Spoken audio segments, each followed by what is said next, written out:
Yes.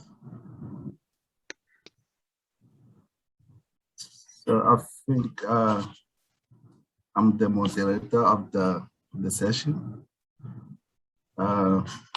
So welcome everyone to the pre-scheduled AA meeting we should have a few weeks ago. So our session is the economics of adoption and acceptance. So you have about 1 hour and 30 minutes for 4 presentations, I think. You have 4 presentations in total. So each presentation has about 22 minutes for the presentation and the discussions as well. So without wasting time, we can get started with the first presenter, Daniel Ufer from Michigan State University. You can just share your screen. Maybe we can go about 15 minutes of presentation and 7 minutes of discussions. I don't know what you think about it, but we have to be in the allocated time, 22 minutes for each presentation. Thank you.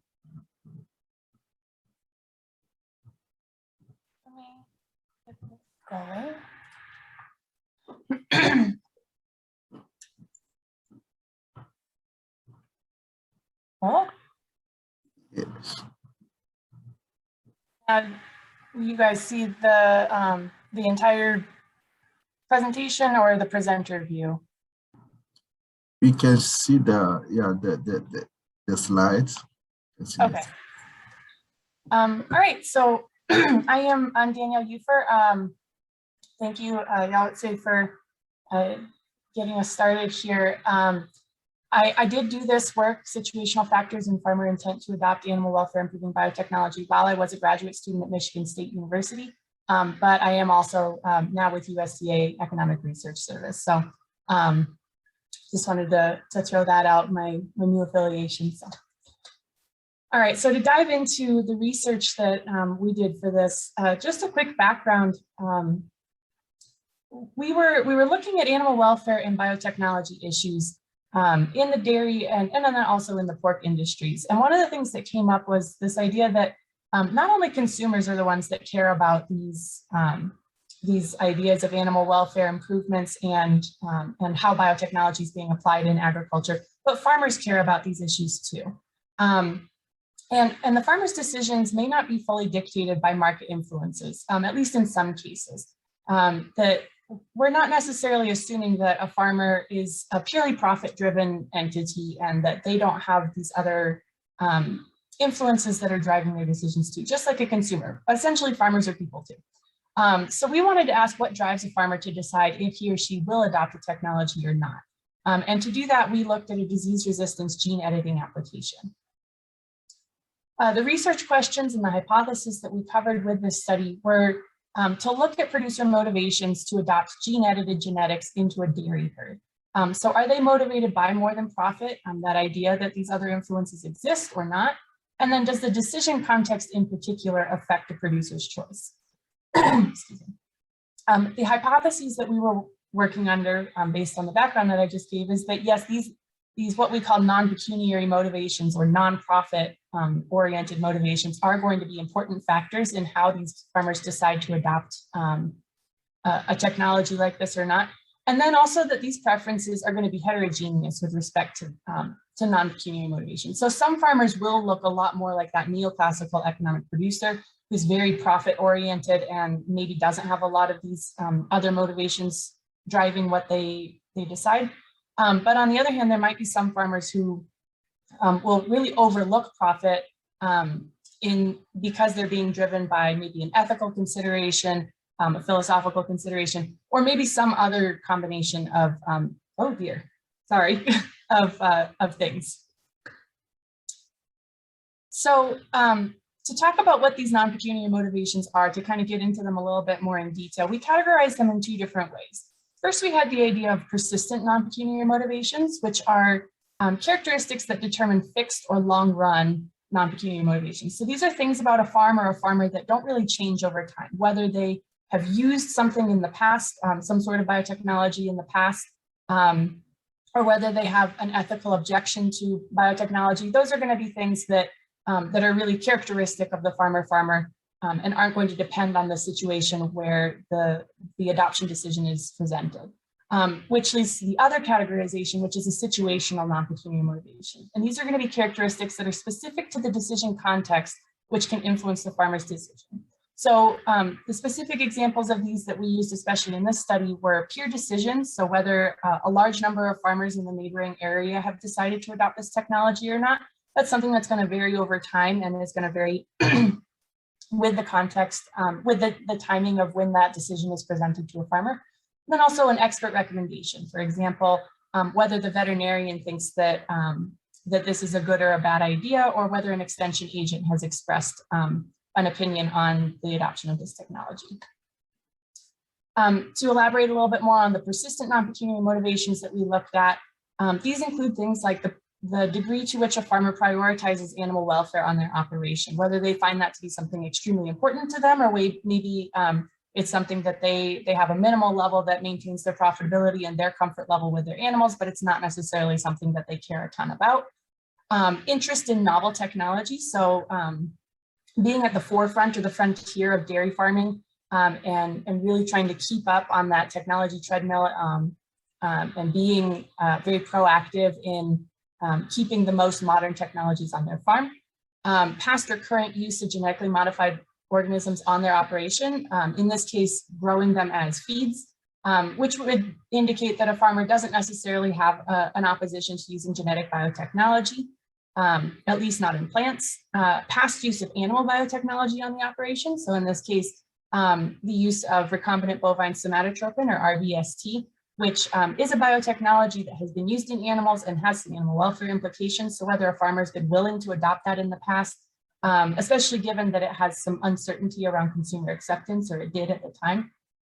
And then finally, ethical opposition in general to the use of gene editing technology in animals, which is something that did kind of come up in our survey. We did find a lot of farmers that simply found that this could be something that would be viewed as unnatural or just wrong to do in general. So this could be another motivation that might prevent or encourage a farmer to adopt. The disease that we looked at was Johne's disease. This is a potential disease resistance application. Johne's disease causes severe inflammation in the intestinal tract. I've got this unfortunate cow here that is in a clinical stage of Johne's, where there's a lot of wasting, which also can cause reduced milk production. So it's an economically relevant disease as well. It's high cost. Estimates have ranged from $200 to $2,300 per clinical case, but subclinical cases also can have an impact on the profitability of a farm. And it's also highly contagious, and it has a high mortality. As a highly contagious disease, dairy farmers in the US especially, are going to be very familiar with this disease and most likely are going to either have a plan in place to be preventing it, or are going to be aware of the fact that it's probably on their operation. Somewhere between 68% and 91% of US dairy farms have Johne's disease in some form present on their operation. So the basic conceptual model that we operated under was a producer utility maximization approach, where utility was a function of farm characteristics, these persistent and situational non-pecuniary motivations, as well as expected profits. We're exploring the idea that farmers are not necessarily neoclassical economic producers in a very direct sense, but we are remembering that this is an economic decision. These are farmers that are running operations, and expected profits are definitely going to be an important aspect of that decision. So ultimately, the intent to adopt gene editing genetics would imply that the expected utility of gene edited genetics as a function of all of these characteristics or variables is going to be greater than the expected utility for conventional production or conventional genetics. To attack these questions, our empirical approach was to do a survey and employ experimental vignette methodology. So we conducted a producer survey that went out to about 2,000 dairy farmers across the country in 6 different states, and we had a response rate of about 361 usable responses. We collected farm and farmer characteristics, attitudes towards biotechnology and animal welfare, as well as different information relevant to all of those non-pecuniary motivators, particularly the persistent ones. So whether a farmer had considered a novel technology like dairying robotics, or whether they had used RBST in the past. And then we also employed the experimental vignette methodology, where farmers were presented with 8 different scenarios that were very similar, essentially identical, except that they varied in 4 different attributes with 2 different levels each. So the attributes of interest were technology efficacy, whether the gene-edited genetics were especially good at preventing Johne's disease, or whether they only increased resistance a little bit. The output price, a potential discount, so whether the milk price would stay the same using the gene-edited genetics, or if farmers might expect maybe a 10% discount on the price. The social environment, whether a high or low percent of farmers in the neighboring area had decided to adopt this technology. And then the expert opinion of the veterinarian, whether the veterinarian was indifferent to the adoption of the technology or really encouraged the adoption. We used an orthogonal design with 8 different vignettes with an example posted here. And we used a 5-point response scale. Rather than just giving farmers a binary yes, no answer on this, we wanted to create a little bit more flexibility, especially due to the hypothetical nature of the technology and the fact that these technologies aren't available on the market yet. We wanted to give farmers the opportunity to say that they may adopt it or they might be willing to, as opposed to being forced into a yes or no decision. We used a correlated random parameters ordered logit model in order to identify farmer heterogeneity within these parameters. This started with a fixed parameters ordered logit base model and then tests for heterogeneity using the RQL specification, where in this case, X in these equations is the farm and farmer characteristics. Z includes the technology attributes. And for the latent variable YIT star, that is representing the choice context T. So each of these different vignettes was a different choice context, and then included the situational variables X, and then the persistent non-pecuniary variables and demographic variables within Z. And then beta and gamma are both parameters to be estimated, where beta is a random parameter that also estimates the sigma value, the standard deviation. Ultimately, this allows us to estimate not only the parameters of the average effects, but also to estimate marginal effects and individual specific parameters. Okay, so to dive into the results, first and foremost, we found that there was a negative constant and relatively high thresholds between these 5 levels within the ordered logit. And overall, this indicates that we found a resistance to gene-edited genetics among dairy farmers. The average farmer would probably or definitely keep her current breeding program as opposed to adopting these genetics.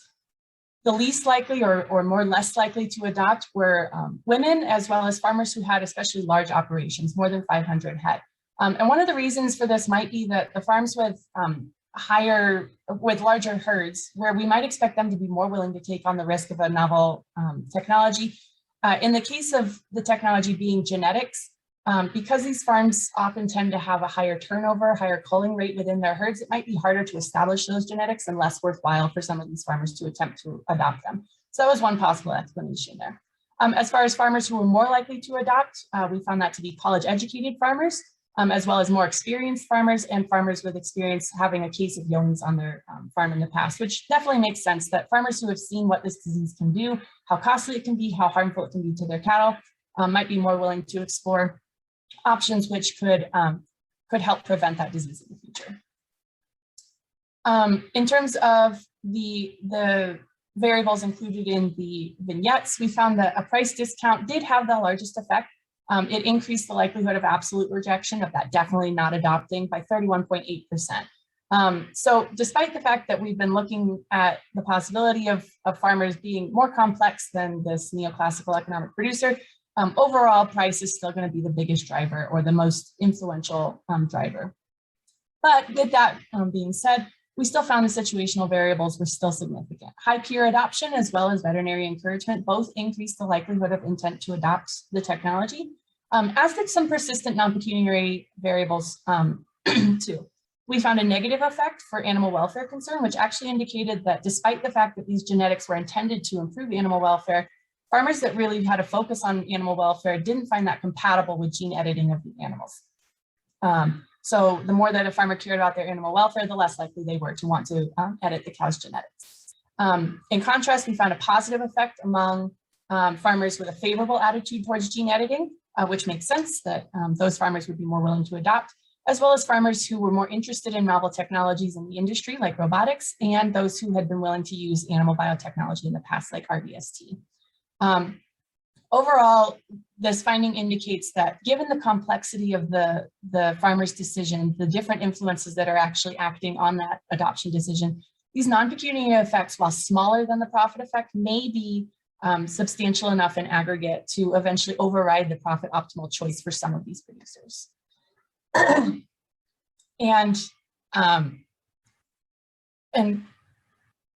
I say some of these producers because we did find heterogeneity of preferences. So this is not something that is consistent across all of the producers in our sample. There are some farmers who are more influenced by these non-pecuniary factors than others. So we looked at this using the individual specific parameters, and we did find the substantial evidence of heterogeneity. So for the farmers who were more affected by the situational variables, we looked at the different characteristics that might define them a little bit more so that we could identify which farmers might have these more complex decision-making processes as opposed to those farmers who are maybe a little bit more profit-driven. For those farmers that were more affected, they were more likely to have experienced yonis on their farm, so maybe have seen some of these animal welfare effects and have had that pull them a little bit away from having purely profit-driven decisions. They are also more likely to have considered robotics and to have a college education, at least in the case of veterinary encouragement, which makes sense. Farmers that are more influenced by veterinary encouragement are more college educated and therefore maybe placing a little bit more stock in an expert's opinion. On the other side of that, farmers that were least affected by situational variables were more likely to not have a college education for veterinary encouragement. So again, the opposite of that effect, as well as have more farming experience. So for the high peer adoption impact. And that also makes sense that for those farmers who have been farming a lot longer, they're probably going to place a little bit less stock in what the rest of their neighbors are doing. They're not going to feel as peer pressured, or they're not going to derive as much information from what their peers are doing. They're going to have a little bit more trust in their own experience and their own ability to assess whether an adoption decision is right for their farm or not. And just to sum this up, talk about the implications and conclusions.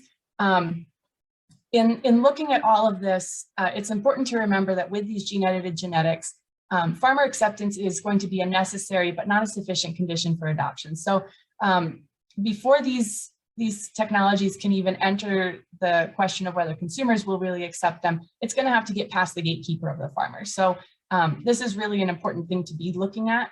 But with that all being said, gene-edited genetics are going to face an uphill battle with the producer adoption. Our study shows that farmers are not especially keen on this technology yet. They're not prepared to say that, that they're willing to adopt these technologies en masse. The American dairy farmer, based on our results, is not necessarily a neoclassical economic producer. There's evidence that these decision-making processes are a lot more complex and can have these non-pecuniary motivations included as significant influences.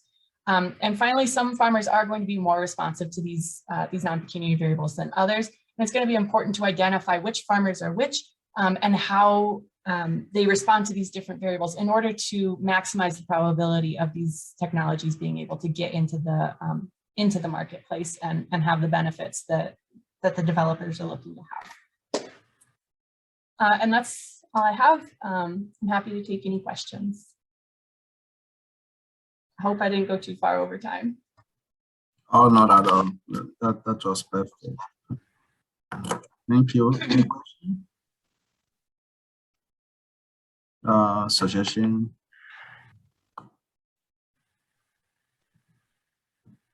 I have a question, if I may. You just said that you needed to understand the farmer before you can look at society's acceptance, but I was wondering, did you look at all, or did you consider the question whether societal acceptance also influences farmer acceptance of the technology? So whether they're influenced by the image that it creates for society? So the closest that we could do with the vignettes was to use the milk price discount as a proxy for that. based on the way that the RBST saga kind of unfolded for the American dairy industry, that really showed how consumer reactions to a biotechnology like that can drive the market conditions. So with RBST kind of facing that rejection, then cooperatives and different processors stopped accepting that, and that kind of created some price issues that could result in effectively a discount for milk that was still using that biotechnology. So we wanted to represent it that way.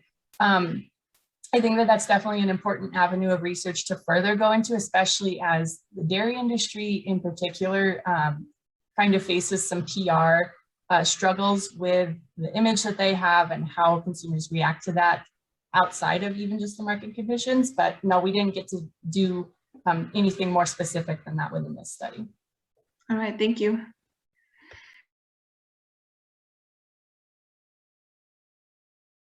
So there's a question in the chat.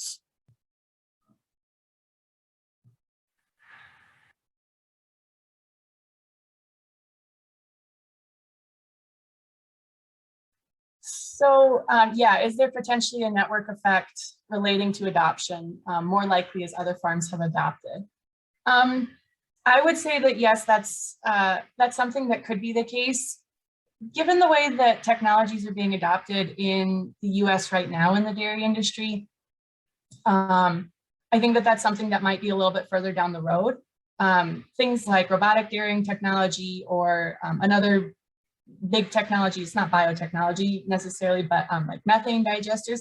A lot of these technologies that are at the forefront, I don't think that they're quite to the point that they'd be able to benefit from these network effects. And in the case of gene-edited genetics being introduced to the market, I think we might expect to see something similar where it might take a while before that momentum is gained to see the network effect. And so with this study, we were looking kind of at that beginning stage, especially since this is still, prior to any of these technologies even being approved. But again, that's another important avenue of research that would be good to look at. I know that that's been looked at a lot in developing contexts, and there's been a lot of evidence seen there for those network effects. So it's not impossible. And our peer adoption variable was trying to capture a little bit of that effect, but yeah, there's room to further explore that as these technologies become more developed and potentially receive approvals and start to enter the marketplace.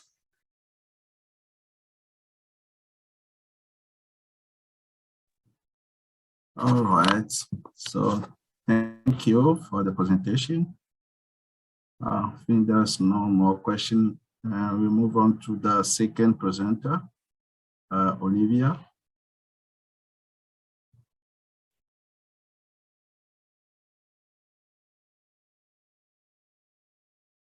Okay, I hope you can see my screen. Does that work? Yes, okay, yes. Great. Thank you. So my name is Olivia Spiekmann. I'm from the Bavarian State Research Center for Agriculture in Germany, and I'm going to present you our findings on society's perspective on automation in crop and dairy production. So first, let's take a look at the trends of digitalization in agriculture. Dairy farming was a bit further ahead of crop farming in the sense that robots, automatic milking systems were already introduced in the 1990s. And then we had robots for barn work. Sensors first were for estrus detection and then progressed more and more towards general animal health and welfare. Whereas in crop farming, we're only now starting to see robots. We do have the larger trends of automated steering systems as well as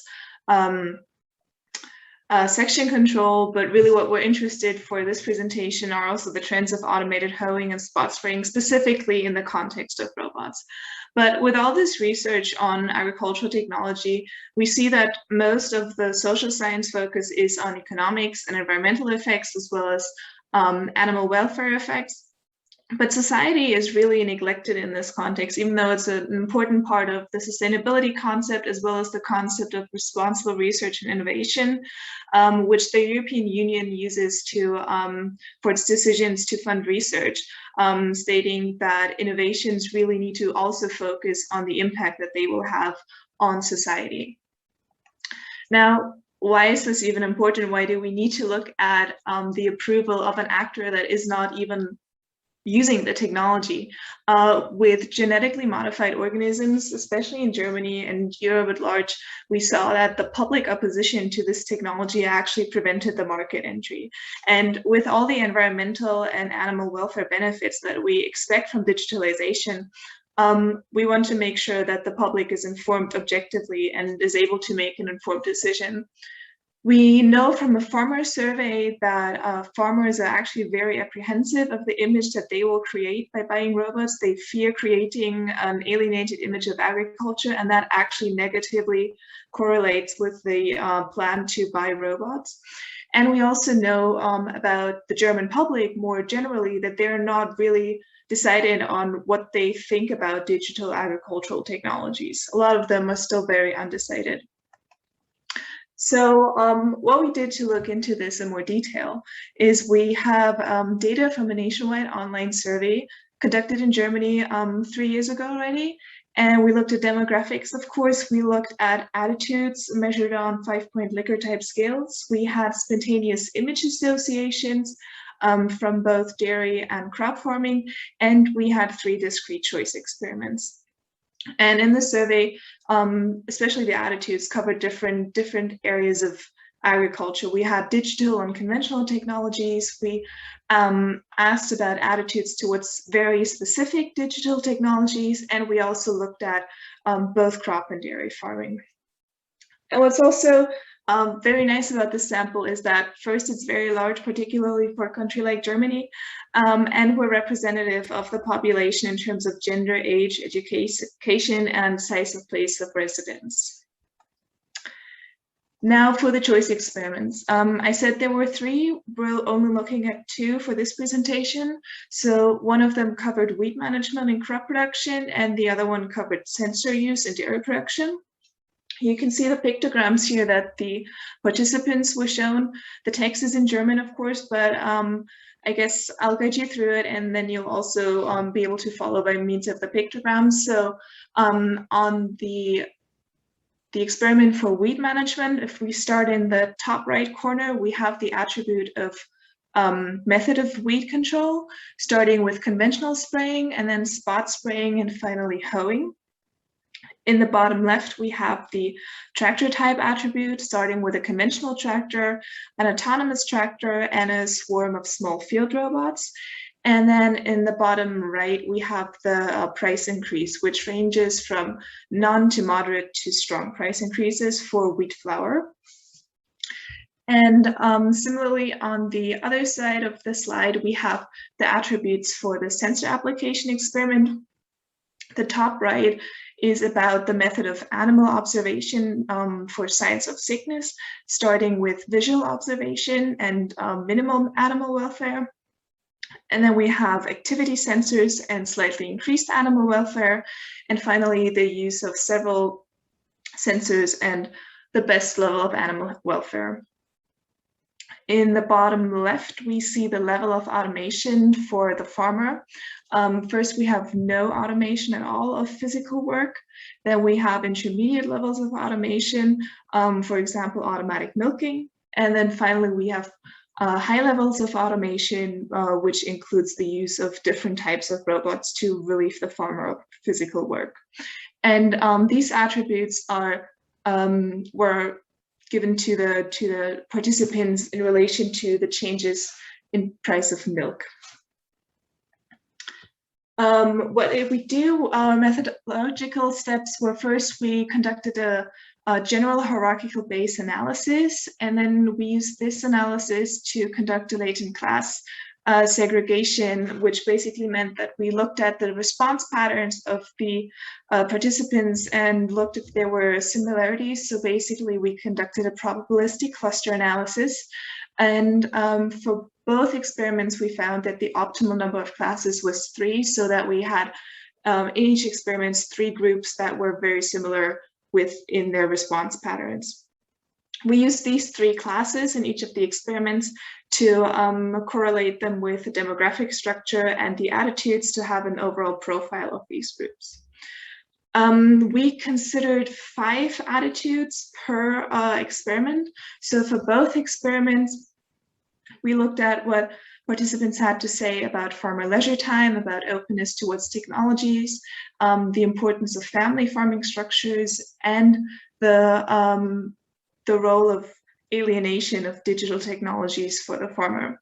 In the crop experiment, we also looked at the importance attributed to preservation of the environment.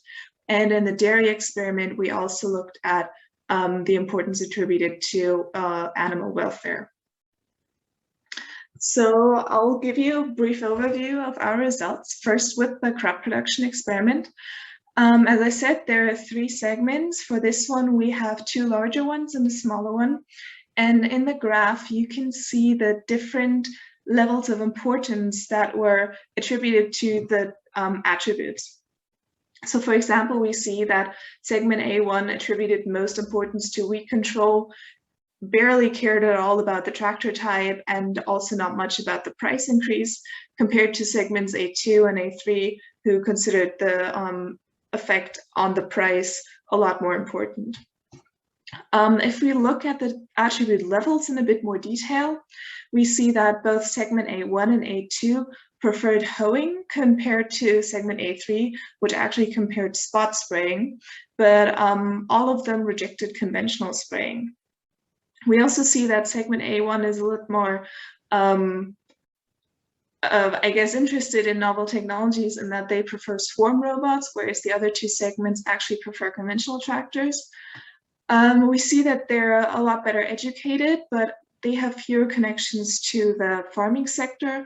Segment A3 is the one segment that really stands out because it has a lot of participants that have work experience in the farming sector or that have friends and family working in the farming sector. And in this experiment, we had 3 of the attitudes that turned out to be significant. Those were the preservation of family farming structures, the preservation of the environment, and farmer leisure time. And here we also saw that especially segment A1 stood out as rating them very positively. In the dairy production experiment, again, we see that the segments rate different attributes differently. And we have a lot, the small segment here is a lot smaller even than in the other segment. What is interesting is that for the use of sensors, the segments differ between the intermediate level of use and the highest level of use, whereas for the level of automation that relieves the farmer of work, the segments differ between very low levels of automation, so no robot at all, and intermediate levels of automation. Again, we see that education and connection to the farming sector are significantly different between the segments in terms of their demographic profile. And in this experiment, we have slightly different attitudes that differ between the segments, namely farmer leisure time again, technology openness, and also animal welfare. Now, I said at the beginning that we have 3 segments that were identified as the optimal number for both experiments. So the natural step would be, can we compare these segments? Can we actually find the same groups of participants in both experiments? We do have in both experiments a group with strong ties to the farming sector, and they vote for technology for work relief, and they actually favor spot spraying over hoeing, unlike the other 2 segments in experiment A. So we're wondering whether this preference pattern is related to their level of knowledge about farming, that they know how hard farmers have to work, that they also know that mechanical weeding is not possible on all fields due to soil structure or due to the slope. So that is a similarity that we did find between the segments. Then we have the very highly educated segment in A1 that did not have a match in experiment B. And here we saw that in addition to be very highly educated and not having strong connections to the farming sector, so no real primary or secondary knowledge about farming, but they very strongly agreed with preservation of family farming and the environment and work relief for farmers. So we're wondering if they don't really know what farming is actually like in practice. Is this maybe a social desirability bias that influences these attitudes? And then finally, I already mentioned the two small groups. They were largely indifferent, both in the experiment and also in the attitudes. And here we saw that they were older more often, lower educated more often, and also had weak ties to the farming sector. So the question here is whether this indifference actually comes from poor understanding of both the technology and the farmer's needs. So if we take this a step further, we saw that only small groups are indifferent, which means if we do the reverse argument that the majority is actually interested in the technologies that are used in agriculture. So, but even this large group that has an opinion is undecided on the question of alienation through digitalization, which was one of the worries that we identified in the farmer survey. So this really means that society should be included in the transition process. And that's another argument to support the case of the researchers that I cited in the beginning, that it's really important to include society in this process of responsible research and innovation. And another interesting aspect was that all segments preferred spot spraying to conventional spraying. Even those that had an absolute preference for hoeing, even they still saw spot spraying as an improvement to conventional spraying. So that to us means that there doesn't need to be a full replacement of herbicides for the societal approval of agriculture to improve. And then another lesson from the animal experiment, we saw that farmer work relief was a bit of a difficult issue for the participants. So our conclusion is really to communicate more about animal welfare, which is the attribute that people connect more with and that they agree more with in the attitudes. So thank you for your attention, and I'm happy to take your questions.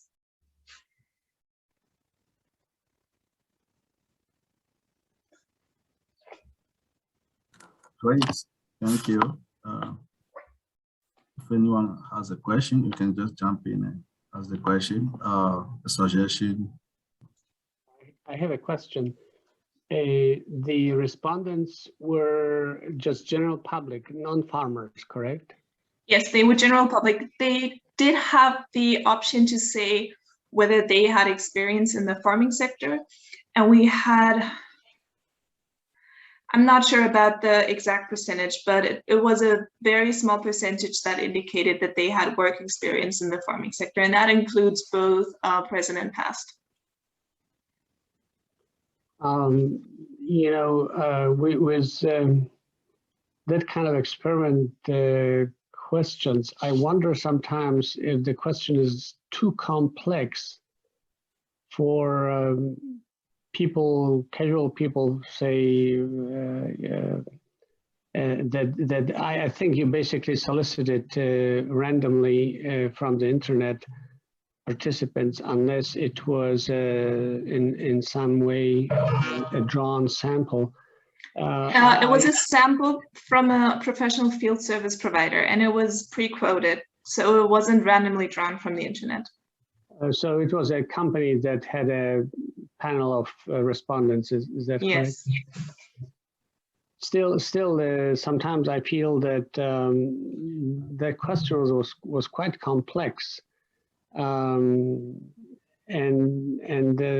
just a general comment, I sometimes wonder if cognitively and they're able to identify the right answer. Do they correctly understand? Even if they correctly understand, do they understand the consequences of their choices? That's just my opinion or my concern in some of those studies. That's all well, I think have. that's a very valid point, because that's what we're looking at, right? We're looking at what these participants, even though they're not educated farmers or trained farmers, what they as laymen and women consider preferable. And that's the thing about the public opinion about farming. A lot of people who have a strong opinion about farming don't know a lot about the practical side of farming, and yet they have an opinion on it. So I think, yes, I agree that the question that we posed was complex. We did have the pictograms, we did have informational text, and we had brief introductions to kind of set the scene for the participants. But nonetheless, I think it's interesting still to see these correlations and see differences in the response patterns between participants who do indicate to have some practical experience or some connection to the farming sector versus those who do not.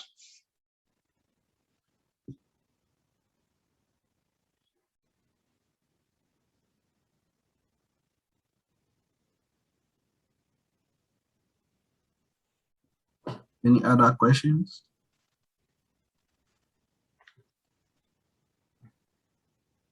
Okay, thank you very much. Thank you. Yes.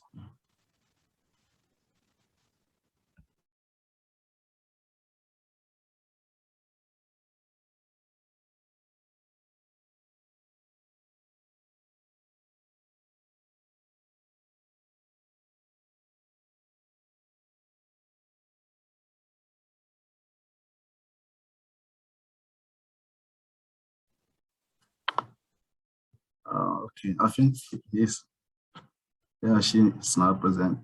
So, okay, so we move on to the next presenter, which is myself.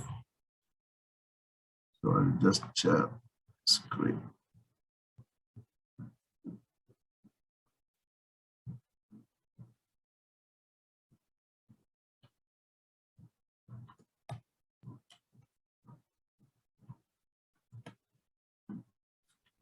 Okay, so my name is Yao Chen. I'm a PhD student in agricultural and applied economics at the University of Georgia. So our paper is full of belief about profits and image in recycling behavior, evidence from Georgia horticultural firms. So this is a work in progress with one of my advisors, and we'll be happy for comments or suggestions to improve it. So this paper is about the recycling of plastic waste in the green industry. So here we attempt to understand the reason why horticultural firms are still discarding or throwing away plastic materials that can be recycled. So plastic materials are used a lot by horticultural firms. For example, plastic pots, plastic trays, greenhouse covers, and so on. But most of the time, these plastic materials are discarded after use. But a much better alternative would be to recycle this material. So we are interested in understanding why, or the reason why these plastic materials are discarded rather than being recycled in order to find practical solution to the issue. So one possible reason might be the fact that it might be more expensive for these firms to recycle these plastic waste rather than to discard them. So we ask the following question: do firm managers have internal belief about recycling benefit and costs that affect their firm decision to recycle or not plastic waste? So in other words, we are interested in exploring the relationship between how the manager think about the relationship between the recycling behavior of each firm and the firm profits, and also the relationship between the company image and how it relates to the firm recycling behavior. So we work on a sample of horticultural firms in the state of Georgia. A little bit of background. So most of the existing literature on the recycling of waste use household as the focus of analysis. So research about recycling of waste among horticultural firms is scarce in the literature. And one thing that is often omitted in that narrow literature is the manager's own perception about the issue, that is what they think about the issue themselves and how it relates to the recycling behavior. So this is what we focus here on. So we try to focus on the manager's own perception about how recycling is related to the firm profit and how recycling is related to the firm image or reputation. So we look at, for example, what the firm manager think about how recycling is important for the company image and how the firm profit is related to recycling and how this is in relation to the firm recycling, actual recycling behavior. So to answer our research question, we collected online data from licensed horticultural firms in the state of Georgia. We first sent the questionnaire to a sample of 30 horticultural firms. And based on their responses, we refined the questionnaire and then we sent the final questionnaire to a total of 2,149 firms. We got a return of 299 responses between November 2019 and April 2020. So the question were about the attitude toward recycling, the firm characteristic, and the manager social demographics.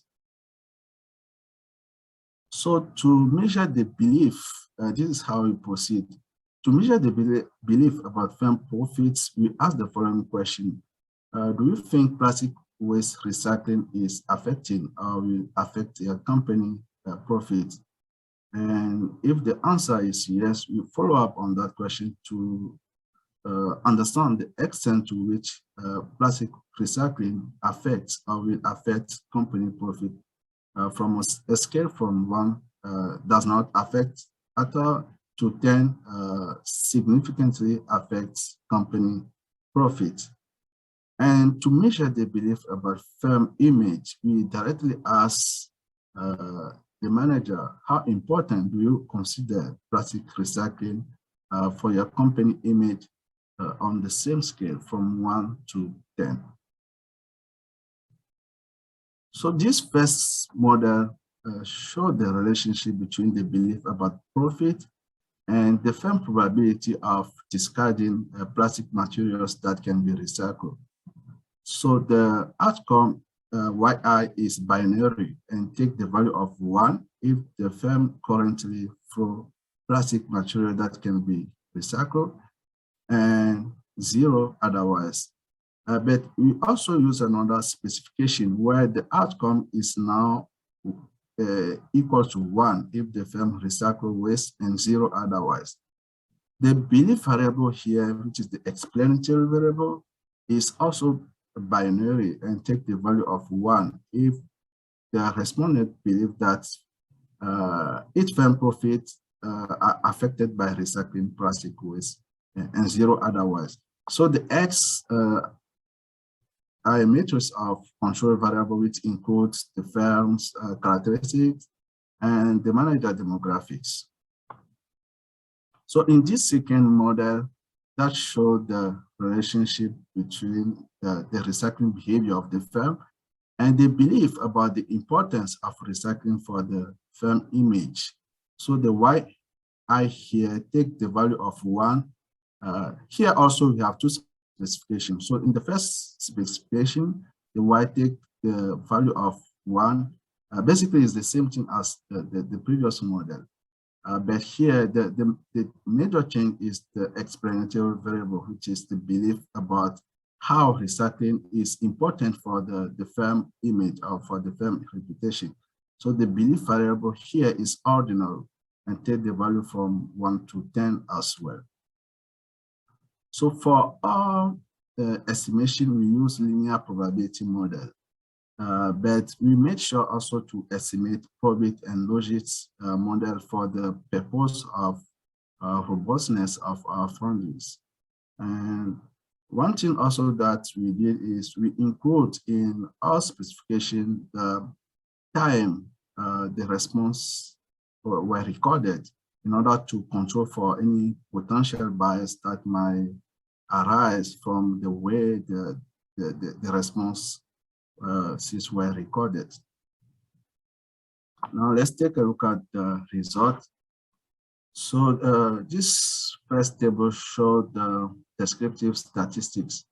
One thing we can notice here is that most of the respondents, that is about 75% of the respondents, reported that their firm recycle waste, which is good. But at the same time, we have about 70% of the respondents that reports that they are still throwing away plastic material that can be recycled, which show that there might still be a considerable amount of waste that are thrown away instead of being recycled.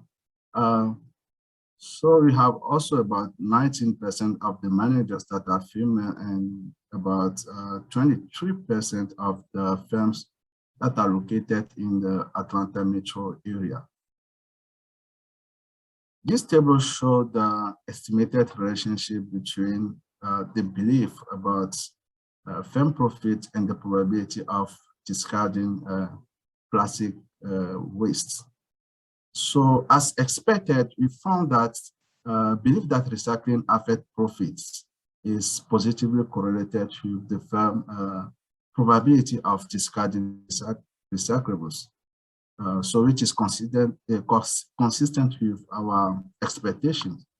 One interesting result here also is that firms with larger revenue are more likely to discard plastic waste as compared to firms with smaller revenue.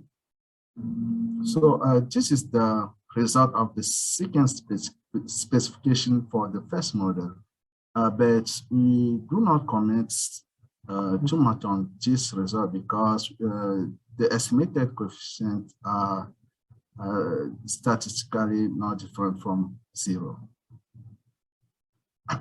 Again, here, so this is the result of the estimated relationship between the belief about firm image and the probability of discarding recyclables. So here we do not have significant result as well, although we have the expected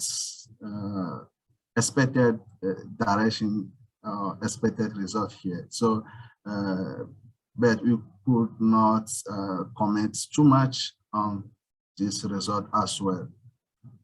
But here, we found that the belief about firm image, that is the belief that recycling is important for the firm image or for the company reputation, is positively correlated with the firm probability of recycling waste, which is also consistent with our predictions. Another interesting result here is that firms with more experienced managers are more likely to recycle plastic waste in their firms. So in summary, we took another approach to the existing literature to understand factors that are often omitted in the literature, and that might explain the decision to discard or not plastic waste among horticultural firms. So we specifically focus on the manager or on the firm perception about the issue and how it is related to their decision to recycle or not plastic waste. So we found that belief that recycling affects profit is negatively associated with the recycling decision, while belief that recycling is good or is important for the firm image is positively correlated with the recycling decisions. So our Funding show that horticultural firms in the state of Georgia are actually willing to engage in recycling activity in their firms, but they may need to have access to much lower cost recycling programs in order for this to happen. So thank you for your attention. We'll be happy for suggestion, comments, or for any questions.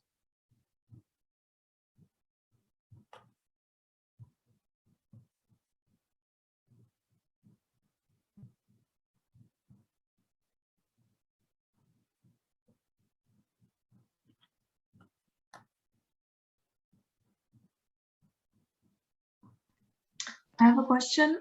You said that your data collection process continued until April 2020. Now, I don't know what exactly the development of the pandemic was like in 2020 in the US, but is that something that you might want to consider and for the questionnaires that came in towards the end of that period? Yes, that's a very, very good observation.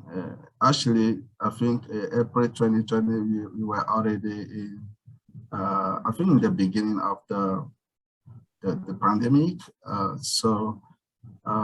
Yeah, it's something, the questionnaire were online questionnaires. So we send the questionnaire online and they have to respond. But definitely something we need to take a look at it again. To measure about the response in those periods of the pandemic.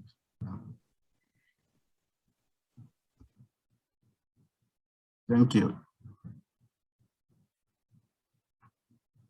Any other question?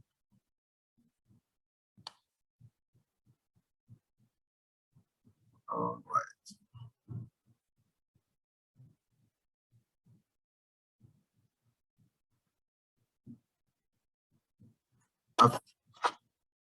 Professor Fukoksi, I think you are muted. Good. Okay, I wanted to make a comment, just a clarification. In contrast to a lot of countries across the globe and the European Union in particular, in the United States, there is no obligation to recycle plastic. So that's why, that's what the motive of our study. Indeed, the counties at the household level do change what they will recycle in response to the changing market prices of recycled plastic. That is, if the prices of recycled plastic drop precipitously below certain level, below the cost of recycling at the county level, some counties stop recycling certain types of plastics. So that's just a clarification why we look at this issue. There is no obligation on the part of a company to recycle plastic. There is obligation to recycle all pesticide containers, but not plastic.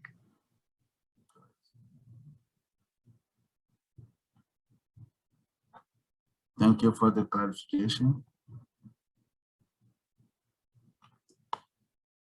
Okay, I think we don't have any more questions. Thank you to everyone.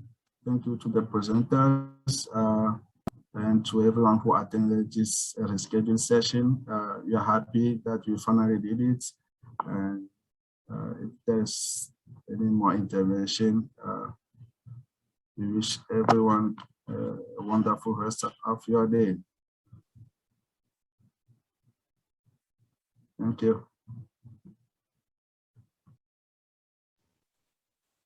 Thank you. Thank you all. Thank you. Thank you, WhatsApp. Bye-bye.